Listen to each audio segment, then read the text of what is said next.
நள்ளிரவின் இருண்ட வானத்தில் நிலா மெதுவாக பிரகாசித்துக் கொண்டிருந்தது. அரண்மனையின் விளக்குகள் ஒன்று ஒன்றாக அணைந்த போது மன்னர் வீரசேகரன் மட்டும் விழித்திருந்தார். அவரது கண்கள் தீவிரமாக தங்க மோதிரத்தில் பதிந்திருந்தன.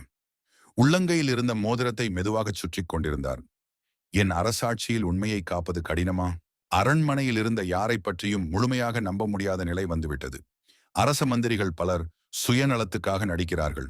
சிறந்த மனிதர்களைப் பற்றி தெரிந்து கொள்ள என்ன செய்யலாம்?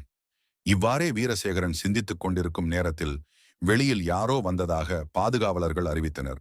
யார் வந்திருக்கிறார்? மன்னா, ஒரு புத்திசாலி மகளிர் வந்திருக்கிறார். அவள் தன்னுடைய அறிவால் நம் நாட்டிற்கு பயன் சேர்க்க முடியும் என்கிறாள். அபிராமி என்ற அந்த பெண். அவள் தன்னம்பிக்கையுடன் அரண்மனை நுழைந்தாள். அவள் நுழைந்தவுடன் மன்னன் அவளை கூர்ந்து நோக்கினார். அவளின் கண்கள் கூர்மையாகவும் எண்ணங்கள் தெளிவாகவும் இருந்தன. நீ யார்? என் அரண்மனைக்கு என்ன தேவையாக வந்தாய்? மன்னா, என் பெயர் அபிராமி. மனிதர்களின் உண்மையான உள்ளத்தை கண்டுபிடிக்கலாம். நீர் முயற்சித்தால் அது முடியாத காரியமல்ல. மன்னன் அவளை சிரித்துக் கொண்டு பார்த்தார். அப்படியா? நீ எப்படி அதை நிரூபிக்கப் போகிறாய்? அபிராமி சிறு புன்னகையுடன் முன்னேறி மன்னன் அணிந்திருந்த மோதிரத்தை கவனமாக நோக்கினாள். மன்னா, இந்த மோதிரம் உங்களுக்கு மிகவும் பிடித்தமானதா? ஆம், இது எனது அன்புக்குரிய ஒன்று.